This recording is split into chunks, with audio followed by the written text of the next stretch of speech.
fastest growing economy, but everybody's heard that. Along with the fastest, one of the fastest growing, we're also the largest economy if it comes outside in terms of economic terms, outside of the US and China, but we're on a fast track. What is happening here is a confluence of growth.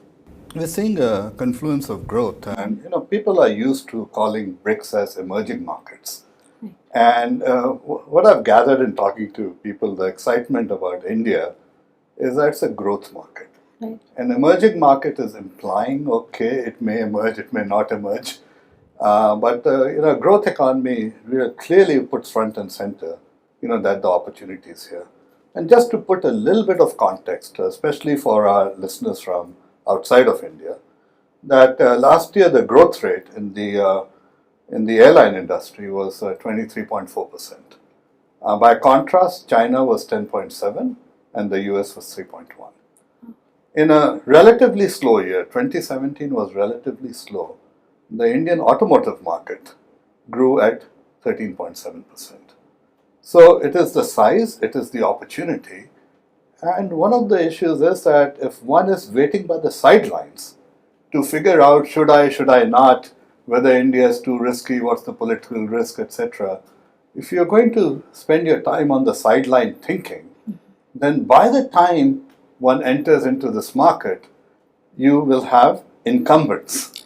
So it's actually, better for people to look at the Indian market and come in the inception rather than at a time when the incumbents are there and you have to chase them out. Thank you. So a lot of people, particularly in the West, kind of perceive India as a difficult place to invest, a difficult place to do business. Is this changing, and how is it changing? It's changing quite rapidly. We've had some structural changes in rules, tariffs, and so on and so forth. But the fundamental change is, and this is my belief, that the central government, in my opinion, is making more information available. As an example, somebody from outside is going to look at India and look at, let's say, the ease of doing business, which is admittedly difficult. But if we look at Telangana, and we are right now sitting in Telangana or the neighboring state, Andhra Pradesh, or we look at some other states, the ease of doing business in these states can be actually much better than the national average. And just as if I were looking at Europe and saying, what European country should I enter Europe or not? Right. Then are we saying, should we enter Europe, or saying, okay, let's go to country X and let's not go to Greece? Right. Okay. In a similar sense, if somebody is looking for investment opportunities, market growth opportunities, it is really important for them to analyze what they want to do and where they want to do it. So if it is tourism, okay, Rajasthan and Kerala.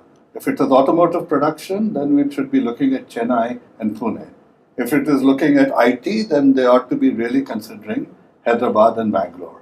Right. And so it's really important to understand India, because there is no one India. And if one decides to enter India and for their context decides to go to the least productive and the slowest to growth area, it's their own fault.